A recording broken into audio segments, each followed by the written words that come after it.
6,000 కోట్ల రూపాయలతో నిరుద్యోగులకు స్వయం ఉపాధి. రేపు వనపర్తిలో పథకాన్ని ప్రారంభించనున్న సీఎం రేవంత్ రెడ్డి. ఎస్ఎల్బీసీలో ముమ్మరంగా సాగుతున్న సహాయక చర్యలు. రేపటికల్లా గల్లంతైన వారి ఆచూకీ తెలుసుకునే అవకాశం ఉందన్న మంత్రి జూపల్లి.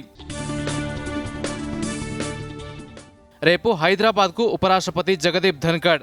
ఐఐటి హైదరాబాద్లో బోధనా సిబ్బంది విద్యార్థులతో ముఖాముఖి. రేవంత్ రెడ్డి విమర్శలను తిప్పికొట్టిన కేంద్ర మంత్రి కిషన్ రెడ్డి. కాంగ్రెస్ ప్రభుత్వాన్ని ప్రజలు నమ్మే పరిస్థితి లేదని వ్యాఖ్య. ప్రపంచ దేశాల ప్రజలు భారత్కు రావాలని కోరుకుంటున్నారన్న ప్రధానమంత్రి.